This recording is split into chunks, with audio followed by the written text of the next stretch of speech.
What's up, guys? Welcome to episode 1 of Wicked News. I'm your host, Iceman UK, and we're currently looking at trying out something of a new format for the channel. Hopefully it's something people vibe with, and if you do like what you see, please support us by dropping a like and subscribe below. We're currently trying to hit 100 subs. Any help that you can give us to get there would be hugely appreciated. In this episode, we're going to be sharing some thoughts on a week that feels like a decade's worth of news, from the collapse of dreams and more layoffs to even more developer studios being shut down. We've got a lot to unpack. Let's get into it. Alright, so we need to talk about the Highguard fallout. Let's talk about the recent layoffs at Wildlight Entertainment only a few short weeks following the utterly disastrous launch of the game. For those of you who aren't already tuned into this, Highguard is a free-to-play hero shooter. It's a live service title. It's becoming notoriously one of the most toxic and difficult spaces in the industry to get into. I think companies seem to be throwing boatloads of money at this, hoping that they're going to hit gold, and unfortunately we're seeing a lot of studios meeting their demise as they kind of struggle to get to grips with the community and the fact that people are not going to tolerate bullshit. So I've played Highguard, and I would say, although this isn't necessarily an opinion that's shared very widely online, I don't think it's a terrible game. I think it's quite a solid game. It's well designed, it plays well, the mechanics work, it's technically very, very solid. The designs are a little bit generic, fair enough. I understand that people are getting a bit sick of hero shooters, and the 3v3 mode was absolutely a mistake. That all said, they did very quickly respond to the community feedback, and they did release a 5v5 mode for the game. Now, I did review the game quite quickly after that, and to give it its dues, it's made the game a ton better. It's actually much more playable with 5v5, and if I'm being honest with you guys, I actually quite enjoyed it, dare I say. Unfortunately, it's been commercially panned for a number of reasons, and while some of those criticisms are definitely meritable, much of the backlash does feel a little bit forced and perhaps a little bit unfair. So I start to question the motives of these Redditors and these Steam users, the people who are online giving it so much hate. Have they actually played the game? Now, I'm sure most people have, but I'm sure there's also a degree of people who are just following the trend of bashing a game before it's actually come out, because possibly they play a different shooter that they don't want that somehow to detract from the shooter that they like or the game that they like, which is a very worrying thing to see. So, of course, people are absolutely free to express their opinions and ideas about a game, but what happens to balance when sharing with these within the online spaces that exist these days? It seems like the only views that are out there are very extremist, and perhaps that's because those tend to be the ones that people gravitate towards. But it's either got to be the best thing ever, or it's going to be absolute trash. There's no kind of in-between. So the question is this: is the community's bullshit radar now so sensitive that it's killing games before they've even released, or was Highguard's launch, despite 100,000 concurrent players, just fundamentally flawed? So I guess there's a couple of things we can unpick from this. First of all, it's becoming more and more clear that the power rests with gamers. We can vote with our wallets and our reviews, which obviously are having a very large impact now on the industry. It's clear that people are sick of the lack of innovation and attempts to step into live service from certain companies as games become increasingly revenue-focused money-making schemes. So there's pay-to-win elements, there's gacha mechanics, we've got cosmetic shops, we've got DLC for games that have released fairly unfinished. It feels like you're buying back the rest of the game. This became a trend many years ago, and it's continued ad nauseum from many different developers, and in many ways I think gamers have lost touch with a lot of big developers because of the way they've forced these mechanics. Looking at Ubisoft in particular, there's been lots of publishers that seem to just be very keen on trying to extract as much money as possible out of the consumer and not really considering the overall quality or the actual community that build up around games. Is this power being wielded in the right way though? There's certainly a growing trend of people bandwagon jumping. You hear about the latest meme or the latest article from somebody who's, an internet sensation talking about bashing a game, and all of a sudden it seems like everybody else is very keen to do the same. So is that something that we need to be worried about? I think it probably is. So that brings us to one of the main points of this article today, which is the viral post from developer Josh Sobel.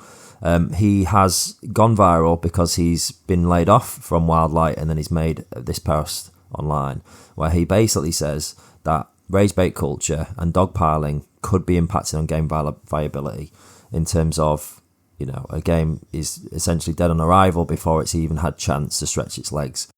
Now, there's a couple of things going on here. First of all, the guy's just lost his job. He's been involved in a project that I believe he's incredibly passionate about, as I'm sure the team at Wildlight are. You can see that in the game. You can see that in the art direction. You can see that in the style of the game. And I think in terms of this post as well, that tells me that within that team, I think there's been a bit of an echo chamber where they were very much convinced that this project was going to be a hit success. They thought it was going to be great, and they've obviously enjoyed playtesting it a lot amongst themselves. The mistake they made here was that they didn't go to some sort of an earlier playtest with the community, with the public, and that's the mistake. That's what they're guilty of. Are they bad people for doing that? Not really.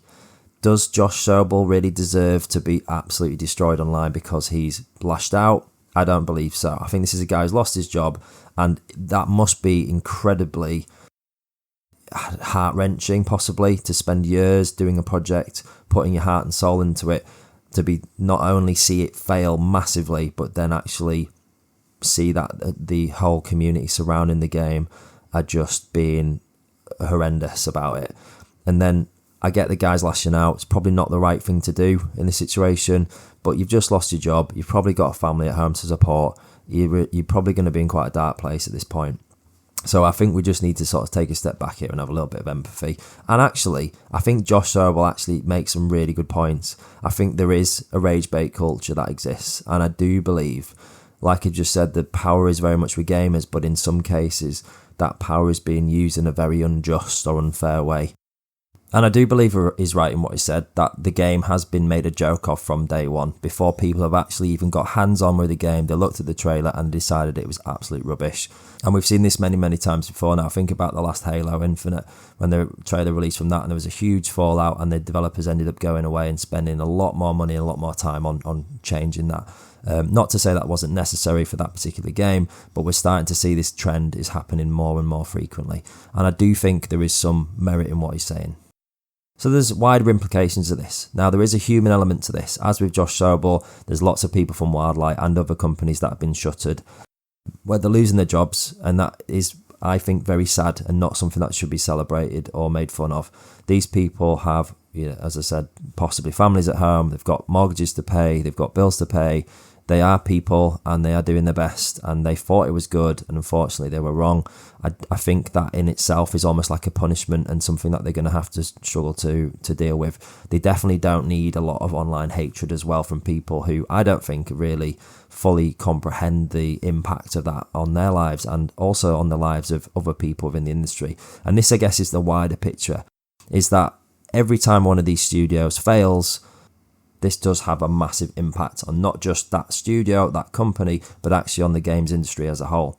So yes, we're in a situation where gamers seem to have a lot more power and a lot more of the ability to communicate what they're not happy about or what they are happy about to developers, and that can spur some positive action from developers. But that riskiness means that we're much more likely to see less innovation, and we're less likely to see more companies willing to invest into anything other than established IPs only. So effectively what could happen here is the live service space could die. We could see the big hitters, the likes of Fortnite and the likes of Overwatch and the likes of maybe things like Ark Raiders, which has been a smash hit, but also sort of been a very much like against the grain in terms of how that's come about. We're going to see, I think, a big impact then on the AAA market as a whole, and the fact that because games development is taking so long these days, it takes so many years now, it takes so many millions of dollars, it takes such big teams that actually AAA titles are going to start to disappear as well. Now, I might hear one or two of you go, yeah, great, I hate AAA games are rubbish, and certainly I would say within the last 5 to 10 years, they've not been great. They've been getting gradually worse, and I think we're seeing increasingly those predatory elements of monetization creeping in and actually impacting on the quality of the products that we've been getting from AAA studios. But that's not always the case, and there is a lot of AAA games out there that are absolutely amazing. You're talking about your Game of the Year contenders, things like your Ghost of Tsushima and your God of Wars on your PlayStation. We're talking about, Grand Theft Auto. We're talking about Red Dead. Those kind of open world sandbox games. Bethesda Studios sort of big hits. We're talking about games like that. And actually maybe we start to see an impact on not only the AAA market, but also on the indie market as well. Now, as gamers, we're living in a bit of a golden age in terms of indie games that are coming out that are absolutely smashing it out of the park. Look at the very recent Mugenics, for example. Look at Balatro, look at Slay the Spire. Look at all these games that were raised by a couple of developers who had a vision and they delivered on that and the stars aligned and they've absolutely blown up. We've been blessed with absolutely inundated with a huge number of titles that are absolutely amazing and have been nowhere near AAA money or AAA studios. However, are we going to see less of those games? Are we going to see those kind of studios struggle to make it in a world where AAA companies are now starting to invest in smaller studios who are going to be looking at getting their claws into the indie market in some way? Maybe they start to develop small studios that mimic indie studios and they start to innovate on games like Slay the Spire, and we start to see numerous iterations of that which involve monetary components. Do we see a development of mobile games become the new trend, which, by the way, I absolutely hate mobile gaming and I hope that never happens. But there is going to be an impact, guys, and this is the thing. Yes, okay, we can see what's happening today and we can laugh at a studio failing today, but remember, there are going to be real impacts for all of us as consumers down the line. Very recently, another studio, unfortunately Bluepoint, which is a Sony studio, responsible for numerous remakes and remasters, very successfully so. Some absolutely amazing titles, and I think the most recent one was Demon's Souls remake, which was critically applauded for being absolutely outstanding in terms of a technical achievement. Unfortunately, Bluepoint, who haven't done anything wrong, they've been nothing but a solid studio, and I believe Sony had them working on a live service title, which has since been cancelled, and the studio has now unfortunately died. Again, more layoffs, another company, another lot of talented people now looking for work. Hopefully they do find some work somewhere and they get themselves back into creating some good games. But again, it's just the impact that we're starting to see as a result of this pattern of studios throwing money at this, trying to get into live service, and it's just going very badly wrong. Okay, so I'm just going to leave you with a hot take, something that I've just written just for a bit of food for thought, really, and a little bit of a discussion point.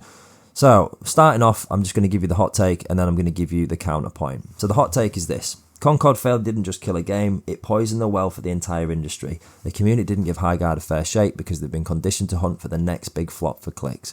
If we keep treating every new live service reveal like a funeral, we're going to end up in a world where only Fortnite and Call of Duty are allowed to exist. And that is one of my big concerns, guys, is that a lot of these big IPs that are established, which I have absolutely no interest in, by the way. Last Call of Duty game I enjoyed was like Modern Warfare, the original one, which I think was COD 4. That was the best Call of Duty by a country mile. Argue in the comments below. Modern Warfare 2 is where it all started to go a little bit wrong. Fortnite, just not for me. I'm too old for Fortnite. For me, it's a bit of a younger guy's game. Not to diss that at all, but I've got these established IPs there that I want to see something new. I want to see some innovation, and actually, the more we see this happen, the less I'm going to see of those new titles coming out that I want to get excited about. So the counterpoint to this is it poisoning the well, or is it just a smarter consumer base? When burned by unfinished roadmaps of 5 years, Highguard didn't just fail because of hate, it failed because its reveal trailer didn't show actual gameplay until it was too late. Gamers aren't bullies, they're just tired of being investors for billion-dollar companies. And I have to agree that a lot of this side of the argument is absolutely spot on as well. Highguard did make some real big mistakes, and I'm not quite sure how they managed to do that. They've obviously put a lot of time and effort into this game, and it's not a bad game. Please give it a shot. Give it a go. Make your own mind up. But they did make some really serious glaring errors here, which is that they thought it was going to be amazing, and they forgot to ask the players what they thought, and they asked them a little bit too late. There was very little marketing in the build-up to the game releasing. They didn't do a pre-alpha that was public, that people were talking about, and they didn't respond quick enough to the feedback. I believe that's probably why, unfortunately, we're going to see the game die fairly soon. But on the flip side of that, maybe it is a bit of a heads up for companies who are thinking of moving into that space. Gamers are not here to be taken advantage of. They do have the power, and they will be voting with their wallets. Something to think about, guys. Please let us know what you think in the comments below. Hope this has been useful or interesting. If you like this format as well, please do drop us a like and subscribe. Support the channel so we can get to 100 subs. Really appreciate it. Stay tuned for the upcoming release of Marathon. There's going to be a playtest which I'll be releasing a little bit of content about. I'm quite interested to see how this one goes as a new live service game from Bungie. They've got a lot of experience in the area. I think this one could be a real interesting story. Thanks so much for listening, and have a great day. Peace out.